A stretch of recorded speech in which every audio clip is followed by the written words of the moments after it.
이제 웨슬리의 2차 회심에 영향을 준 영국의 산업혁명과 감리교의 탄생에 대해서 살펴보도록 하겠습니다. 나무에는 나이테가 있듯이 교회에도 연식이라는 것이 있습니다. 예를 들면 장로교는 16세기 종교개혁 연식이고요. 감리교는 18세기 계몽주의 연식입니다. 세계사를 공부할 때 우리는 흔히 그 고대, 중세, 근현대로 구분하게 되지요. 이렇게 시대를 구분하는 이유는 어떤 시점을 계기로 시대 공식이 달라지기 때문입니다. 이 공식으로 따지면 장로교의 틀은 16세기 중세 세계관의 바탕을 둔 중세 연식이고요. 감리교의 틀은 18세기 계몽주의 세계관의 바탕을 둔 근대 연식이라고 말씀드릴 수가 있겠습니다. 즉 장로교는 중세 공식을 적용해야 답이 나오고 감리교는 근대 공식을 대입해야 답이 나오게 되어 있습니다. 한마디로 공식 자체가 다르다는 뜻입니다. 코로나 이전과 이후 우리의 삶의 공식이 완전히 달라졌지요. 그런 것처럼 인류 역사는 이전 산업혁명을 계기로 이전과 이후의 삶의 공식이 완전히 달라지게 됩니다. 이전 공식이 더 이상 먹히지 않는 시대가 되었다는 뜻입니다. 새롭게 만들어진 이 공식이 오늘날까지 쓰이게 된 것이지요. 감리교는 산업혁명 한가운데서 태어났다고 볼 수가 있겠습니다. 산업혁명이 감리교를 탄생시켰다고 해도 과언이 아닐 정도입니다. 당시 영국은 산업혁명으로 근대 산업사회에 들어서게 되고 세계 경제 질서를 선도하는 국가로 급부상하게 됩니다. 하지만 사회적 취약계층의 급격한 증가로 인해서 새로운 문제들에 봉착하기도 합니다. 영국 국교회, 즉 영국 성공의 사제였던 존 웨슬리는 규칙주의자라고 하는 별명이 따라다닐 만큼 전통과 또 원칙을 중시했던 인물이었지만 거리의 대중들을 품지 못하는 또 현실에 맞지 않는 이 전통교회의 어떤 제도적인 한계를 경험하면서 교회의 사회적 책임을 강조하고 거리에 대중들을 찾아 나서는 새로운 패러다임의 어떤 목회를 시작하게 되지요. 이것이 바로 감리교회의 시작이 됩니다. 그렇다면 이 18세기 산업혁명이 일어났던 영국 사회에 과연 무슨 일이 일어났는지 한번 살펴볼까요? 우선 세 가지를 말씀드릴 수가 있겠습니다. 농업혁명, 그리고 산업혁명, 그리고 이 두 가지 혁명으로 인해 생겨나는 새롭게 등장한 사회적인 현상들, 이런 것들을 우리가 조금 살펴보아야만이 이 감리교 운동이 왜 탄생하게 되었는지 좀 알 수가 있겠습니다. 조금 자세히 살펴보도록 하겠습니다. 먼저 이게 농업혁명입니다. 우리는 흔히 영국 하면 이제 산업혁명을 떠올리지만 산업혁명 이전에 먼저 농업혁명이 있었습니다. 먼저는 이제 파종기계가 발명이 되게 되지요. 여러분 화면에 보시는 것처럼 이것이 당시 18세기 처음 발명된 파종기계입니다. 처음에 이제 그 전까지만 해도 사람이 손으로 파종을 했는데 그러다 보니까 그 씨앗을 이렇게 깊게 파질 못해서 이 새들이 쪼아먹는 그 새에게 빼앗기는 그런 씨앗이 적지 않았습니다. 그런데 이 파종 기계가 발명이 되면서 땅을 깊이 파고 씨앗을 눕다 보니까 새에게 빼앗겼던 씨앗이 줄어들게 되고 또 노동 효율성이 상승되면서 농산물의 증가로 이어지게 됩니다. 또 한 가지는 순무라고 하는 여러분 화면 보시죠? 예, 그 오른쪽 하단에 있는 그림이 바로 순무의 그 모양 순무입니다. 이 순무는 겨울 채소입니다. 이것이 발달하면 이 순무가 이제 겨울에도 재배가 되면서 농작물 추수기가 획기적으로 변화하게 됩니다. 즉 이제 겨울에는 그 전에는 겨울에 소들이 양식이 없어서 도살을 해서 그것을 양식을 삼았기 때문에 소들이 많이 도살당했습니다. 그런데 이 순무가 재배되면서 이제 그 사람의 그 양식뿐만 아니라 소의 양식이 확보가 된 것이죠. 그러다 보니까 이 소가 도살되던 소가 이제 도살되지 않고 오히려 양식을 확보하면서 우유와 버터 생산율이 높아지게 됩니다. 결국 이것이 기반이 돼서 인구가 증가하는 요인으로 작동하게 되고요. 인구가 증가하다 보니까 일자리는 한계가 있어서 일자리 부족 사태가 발생하게 되지요. 결국은 인구의 이동이 발생하게 됩니다. 농촌에서 도시로 쪽 이동 현상이 일어나게 됩니다. 이거와 연동돼서 이 산업혁명이 또 일어나게 되죠. 발명과 기술혁신이 하루가 다르게 발전하면서 본격적인 산업혁명의 시대로 접어들게 됩니다. 특히 철 생산이 증가하게 되죠. 그 전까지는 차코를 썼는데 이제는 효율성 높은 코크가 새로운 연료로 개발되면서 이 싼 가격으로 저렴하게 철 생산이 가능해지면서 철 생산이 급격히 증가하게 됩니다. 뿐만 아니라 증기 엔진이 발명되면서 운반 기술의 혁신이 찾아들지요. 이뿐 아닙니다. 워터 펌프라고 하는 기계가 새롭게 발명되면서 광산업이 발달하는 그런 계기가 됩니다. 그래서 이제 일자리를 찾아서 농촌에서 도시로 몰려드는 인구들이 발생하게 되고 그 인구들이 대부분 광산 노동자가 되지요. 그래서 갑작스럽게 광산 노동자들이 급증을 하게 됩니다. 특히 이 워터펌프 같은 경우는 증기 엔진으로 이 석탄 광으로부터 물을 끌어올릴 수 있는 그런 능력이 개발되면서 광부들이 더 깊이 땅속으로 들어갈 수 있게 되죠. 그러다 보니까 더 많은 광부가 필요해지고 그래서 광산으로 노동자들이 몰리게 됩니다. 농업혁명에 이어서 산업혁명까지 일어나면서 영국에서는 새로운 또 사회적인 어떤 문제들도 함께 경험하게 됩니다. 우선 이 농업혁명에 이은 산업혁명으로 인해 인구이동, 즉 인홍현상이 발생하게 되죠. 그러면서 이제 수백 년을 거쳐서 수대에 걸쳐서 형성되었던 공동체, 전통적인 공동체가 해체되게 됩니다. 그러면서 도시로 몰려든 일자리를 찾아서 도시로 몰려든 사람들은 이제 빈민가를 형성하게 되고 이 도시 빈민들은 그 일자리 문제뿐만 아니라 노동 착취의 문제, 가난의 문제, 또 사회적인 고립의 문제를 동시에 경험하게 됩니다. 이들이 탈출할 수 있는 방법은 단 하나였습니다. 수리였습니다. 국가에서도 사회 안전망에 대해서 갖춰지지를 못했고 또 교회에서도 이들에게 제대로 된 답을 주지를 못했습니다. 결국 이들이 유일하게 의존할 수 있는 것은 바로 술이었습니다.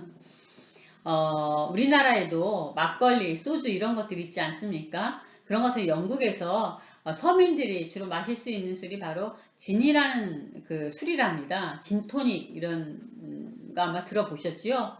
네.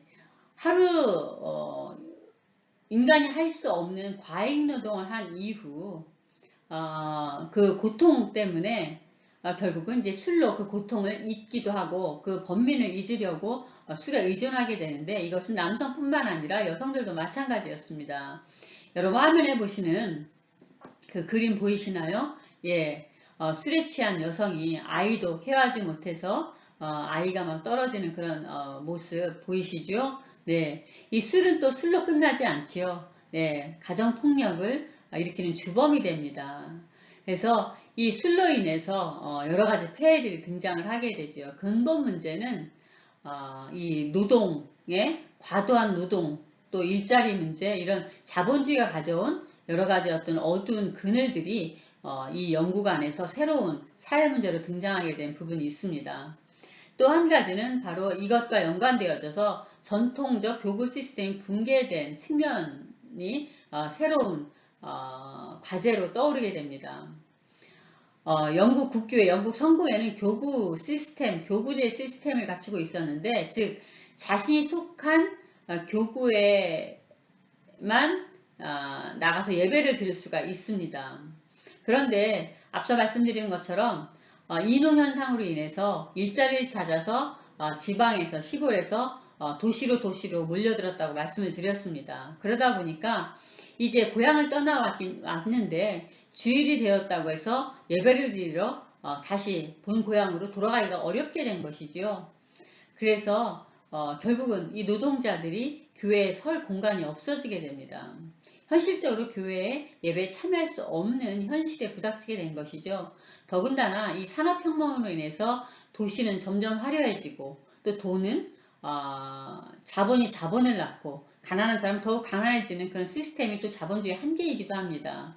그러다 보니까 교회는 가난한 사람들이 설 자리는 없고 점점 중산층화 되어져서 이제 교회가 가난한 사람들을 품기에는 이미 너무 낡은 시스템이 되어졌고 현실과 맞지 않는 그런 부분이 있었습니다. 결국은 여기에서 새로운 시스템이 필요한 그런 시점이 등장하게 되죠.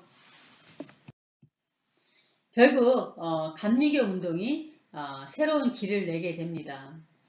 웨슬리는 최고의 지성을 갖춘 인물로 대중과 소통하는 방식으로 새로운 목회를 선보이게 됩니다. 그러면서 주류 사회로부터 소외된 대중들을 조직화해서 새로운 관계를 설정해 나가기 시작을 합니다. 이 부분 한번 살펴보도록 하겠습니다.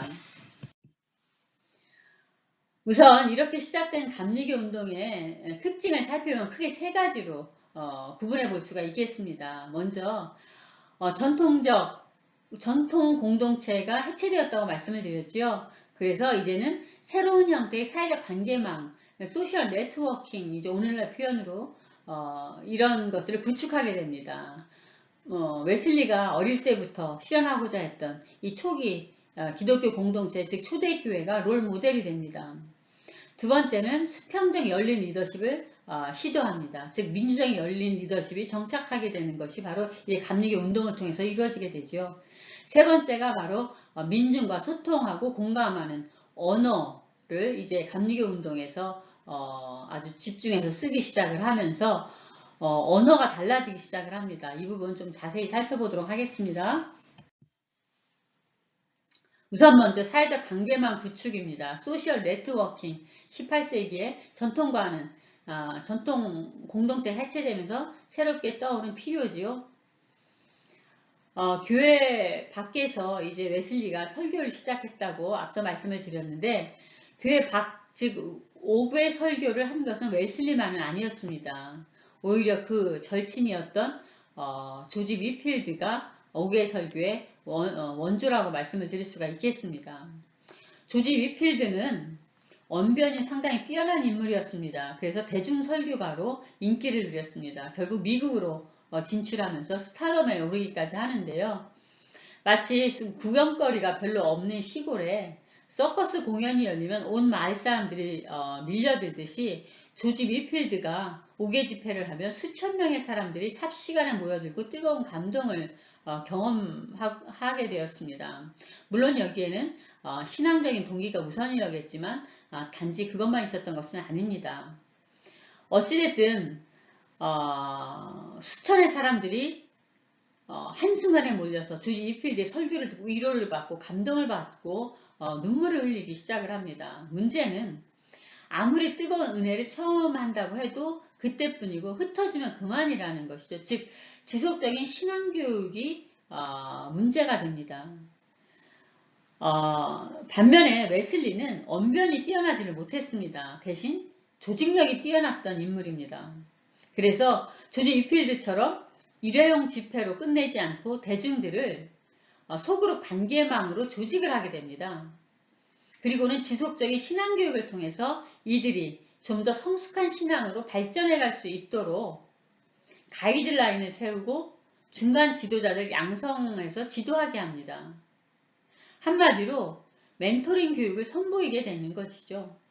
함께 살아가는 공동체, 즉 울타리 없는 교회를 웨슬리가 시도하게 됩니다. 구체적으로 살펴보면 이제 모임을 두 종류를 이제 조직을 하게 되는데 하나는 클래스 기초 모임입니다. 12명으로 구성을 하게 되는데 이 12명은 바로 12제자에서 모델을 삼은 것이지요.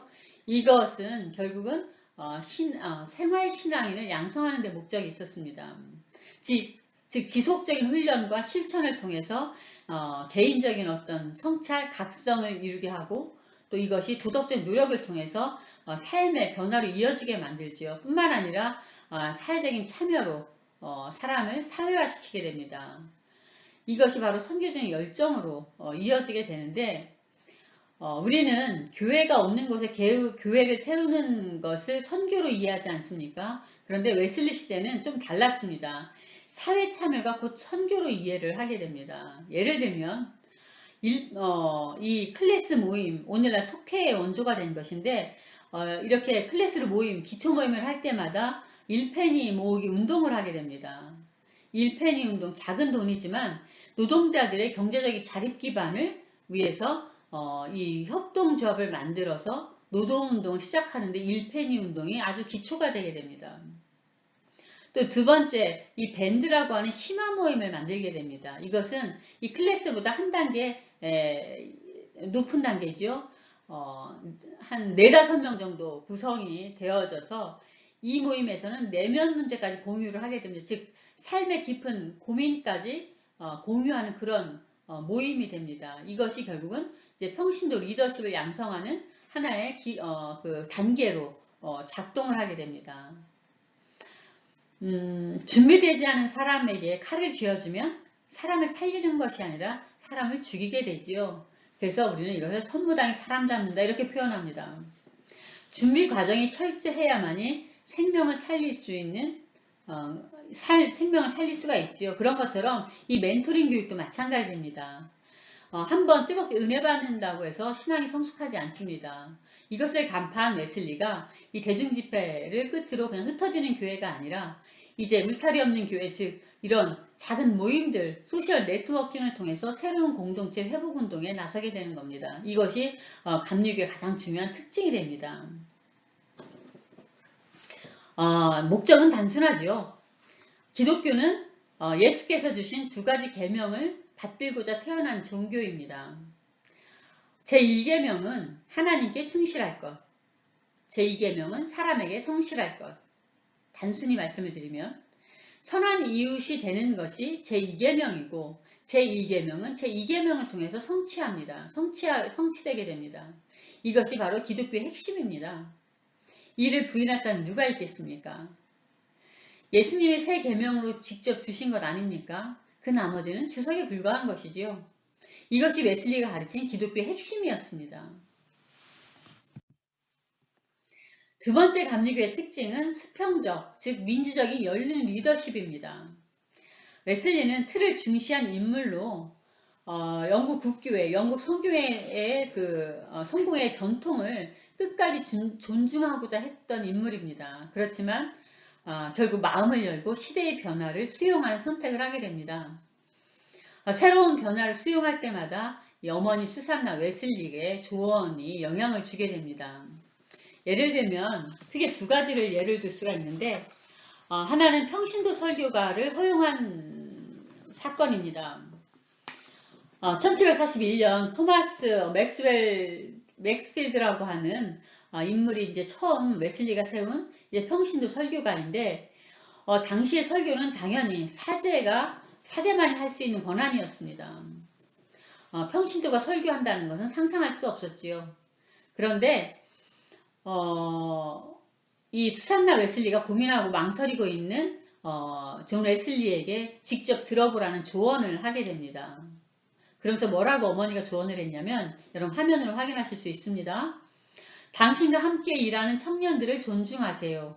당신이 하나님으로부터 부르심을 받은 것처럼 그들도 똑같이 하나님의 부르심을 받았습니다. 이 조언을 듣고 이 웨슬리는 평신도 설교가인 토마스 맥스필드의 설교를 듣고는 감동을 받아서 결국 평신도 설교가로 허용을 해주게 됩니다. 두 번째 예는 바로 여성의 리더십을 세운 사건입니다. 감리교 운동이 빠르게 성장할 수 있었던 힘은 여성들의 적극적인 참여였습니다. 웨슬리는 리더로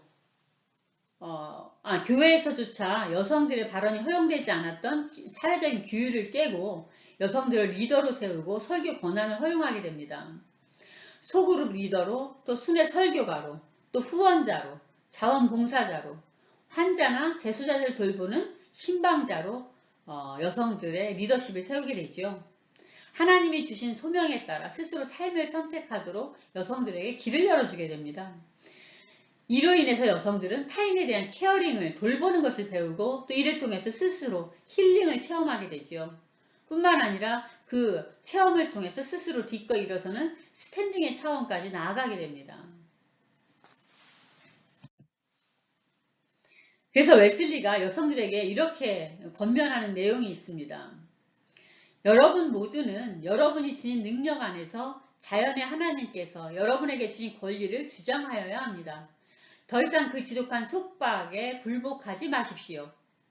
남성들 뿐만 아니라 여러분들도 합리적인 존재로 창조함을 입은 사람들입니다.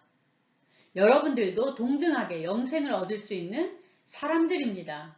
여러분도 시간이 주어졌을 때 모든 사람들에게 선을 행하도록 하나님의 부르심을 받았습니다. 이렇게 여성들을 권면하는 기록이 있습니다. 웨슬리의 변화 주목할 만하죠. 웨슬리가 처음부터 여성의 리더십을 허용했던 것은 아닙니다. 오히려 여성이 대중들을 가르치는 것을 반대했습니다. 물론 당시의 룰과 사회적인 어떤 상식이었지요. 그래서 웨슬리 역시도 여자는 일체 순종함으로 조용히 배우라 라고 하는 디모데전서 2장 11절의 성서를 철저하게 지켰던 인물입니다. 그런데 1761년을 기점으로 해서 완전히 달라지게 됩니다. 이름 모를 한 가난한 여인을 통해서 하나님이 여성들에게도 영적, 도덕적 역량을 허락하신 것을 인정하지 않을 수 없게 됩니다. 이때 당시의 경험을 웨슬리는 이렇게 적어 놓았습니다. 한 가난한 여인이 마음의 충만함으로 소박한 몇 마디 말을 하는 동안 그것을 듣던 거의 모든 사람의 마음을 통해 불꽃이 일어났다. 하나님께서 일하고자 하시면 그 도구가 얼마나 약한지 혹은 얼마나 천한지는 문제가 되지 않는다. 결국 하나님은 여성이든 남성이든 가난한이든 부자이든 하나님이 쓰시고자 하시면 누구를 통해서도 역사하신다는 사실을 몸으로 체험하고 눈으로 확인하게 됩니다. 그러면서 웨슬리의 큰 변화가 찾아오게 되죠. 물론 이거 역시도 수산나 웨슬리, 어머니 웨슬리의 영향을 받게 됩니다. 사회적 편견이나 전통적 관념에 갇히지 않고 여성이 가진 능력과 또 재능을 그대로 인정하는 것은 바로 어머니가 그 모범을 보였고 어머니를 통해서 이걸 인정할 수밖에 없었던 부분이 있었습니다. 감리교의 또 세 번째 중요한 특징은 바로 민중과 소통하고 공감하는 언어를 들 수가 있습니다. 언어라고 하는 것은 그 사람이 어디에 서 있는지 그 사람의 선자리를 정직하게 보여주는 것이기도 합니다. 웨슬리는 귀족이었지만 점점 대중들 사이로 그의 자리가 옮겨지게 됩니다. 반면에 절친이었던 조지 밀필드는 귀족 출신은 아니었습니다. 점점 그러나 인기를 얻으면서 귀족층들과 교류를 통해서 귀족층으로 상승하게 되지요. 대학에서 함께 같은 출발을 가졌던 두 인물이 전혀 다른 길을 걷게 됩니다. 어찌됐든 이 웨슬리는 이 민중과 소통하는 또 공감하는 언어를 사용할 것을 이 당시 감리교 지도자들에게 가르치게 됩니다. 한번 같이 웨슬리의 기록을 읽어볼까요? 예, 화면에 있습니다. 낙농장에서 일하는 여자도 옥스퍼드 대학 강사만큼이나 그 말을 들었을 때 편안하게 느낄 수 있어야 한다. 그럴 때 농장에서 일하는 여인도 속회에 와서 자신의 시골스러운 언어에 대해 부끄러워하지 않고 당황함도 없이 자신이 경험한 바를 이야기할 수 있게 될 것이다. 그러니 현학적인 말, 어려운 말 이런 거 골라 쓰지 말고 민중과 대중과 소통하는 어떤 언어 이런 것들을 쓰라고 권면을 하지요.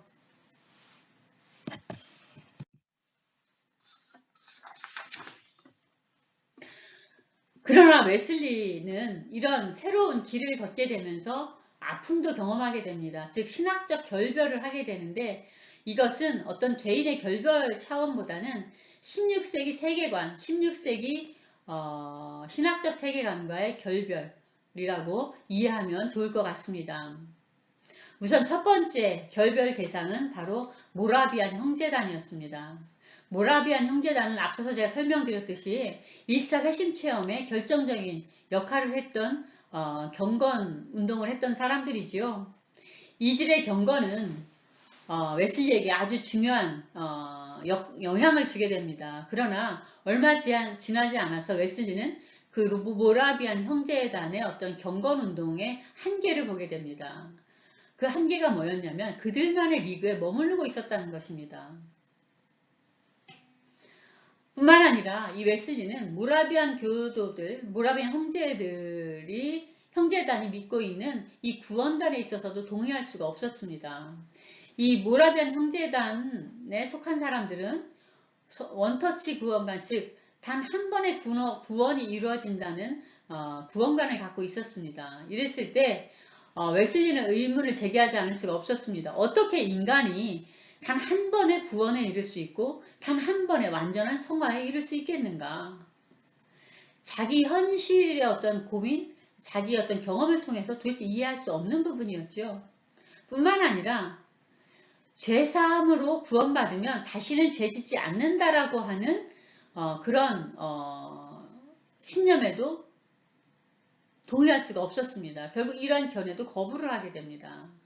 또 한 가지는 사회와 분리된 개인적인 은둔적인 경건운동은 그 한계가 있음을 뚜렷하게 보게 되죠. 그래서 사회에 분리된 운동주의를 거부하게 됩니다. 이것이 바로 모라비안 형제단과 결별할 수밖에 없는 그런 요인이 되게 됩니다.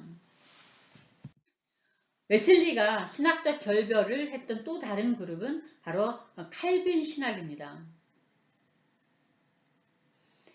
16세기 칼빈 신학은 18세기 웨슬리의 세계관과 맞지 않는 부분이 있었습니다. 특히 하나님과 구원에 대한 이해가 달랐습니다.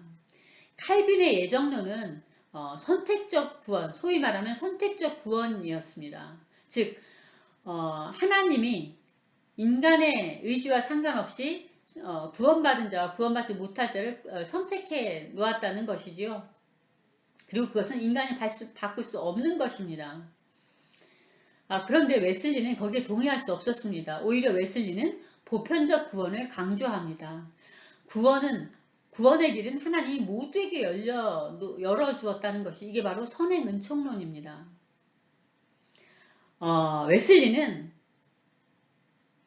칼빈의 예정론, 즉 답이 이미 정해진 답정너 예정론에 동의할 수가 없었습니다. 왜냐하면 이 답이 정해진 예정론, 답정너 예정론은 인간에게서 모든 희망을 빼앗고 또 인간의 노력을 무력화시켜서 도덕적 무관심으로 인도한다고 주장을 하게 됩니다. 이 존 웨슬리의 설교의 지속적인 관심과 이슈는 모든 이들을 위한 구원, 모든 이들을 위한 그리스도의 죽으심이었습니다. 그래서 1739년에 값없이 주어진 은총이라고 하는 책을 발간하게 됩니다. 이 책의 내용은 칼빈의 예정론, 즉 하나님의 무조건적인 선택, 불가항력적인 은혜, 이런 칼빈의 교리를 모두 거부하는 내용입니다. 칼빈의 신학은 죄인인 인간에 대한 하나님의 절대 주권이 핵심이지요. 즉 이것은 중세 세계관이 그대로 반영되는 것입니다. 즉 인간이 형벌에 대한 두려움으로 하나님에게 복종하게 만드는 얼개를 가지고 있습니다. 이런 상상력은 도대체 어디서 나왔을까? 칼빈은 법학을 공부한 율사였습니다. 교리도 법전처럼 조목조목 항목별로 디테일하게 정리한 사람이 칼빈입니다. 법률가의 눈에는 모든 사람이 잠재적인 죄인이죠. 재판장에 앉아있는 심판자, 즉 하나님은 인간 죄인에 대해서 100%의 생사 여탈권을 갖게 됩니다. 이러한 세계관이 칼빈 신학에 그대로 반영이 되어 있습니다. 이 인간과 하나님의 관계를 죄인과 심판자의 관계로 설명을 한 것이 바로 이 칼빈의 신학의 얼개입니다. 그런데 웨슬리는 좀 다릅니다. 웨슬리는 인간과 하나님의 관계를 이해하는 방식이 완전히 달랐습니다. 웨슬리에게 있어서 하나님은 자녀를 끝까지 믿어주고 자녀의 선택을 존중하는 인격적인 아버지, 넘어질지라도 스스로 일어설 수 있도록 뒤에서 응원해주고 기다려주는 품격 있는 아버지였습니다. 칼빈은 인간 안에서 절망을 보았다고 한다면 웨슬리는 인간 안에서 희망을 보게 됩니다. 인간은 부모를 통해서 무의식 중에 하나님을 경험한다고 하지요. 그리고 신학이라고 하는 것은 인간의 경험을 반영할 수밖에 없습니다. 여러분 화면에 보시면 그림 하나 나오지요? 네, 아버지가 아이를 품에 안고 무릎에 안고 그림을 그리는 장면입니다. 이게 하나님과 인간의 관계를 표현한 하나의 방식이죠.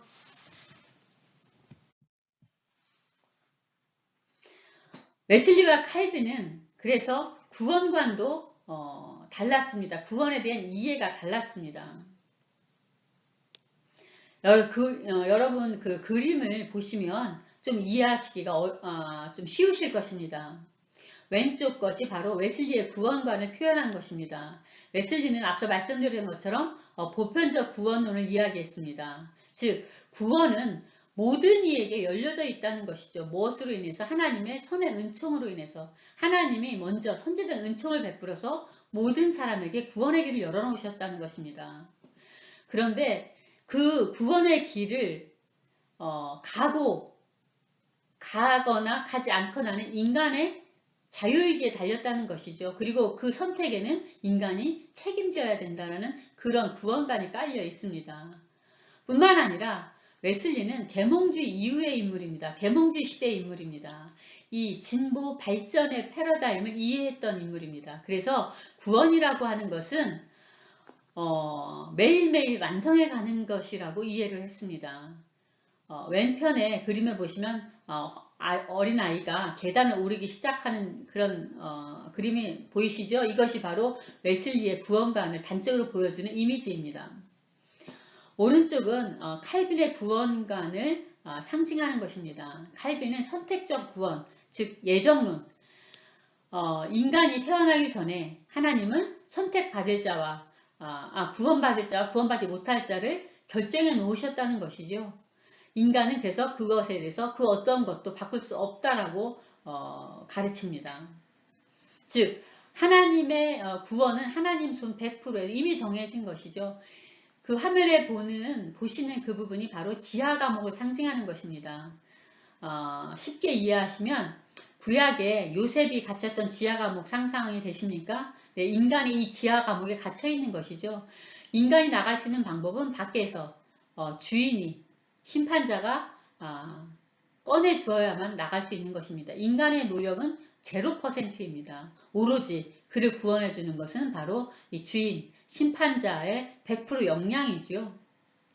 그랬을 때 결국은 구원은 이미 신의 선택에 신의 손에서 끝난 것입니다. 이렇게 구원관이 완전히 달랐습니다. 2부 강의는 여기에서 마치도록 하겠습니다. 3부에서 뵙겠습니다. 감사합니다.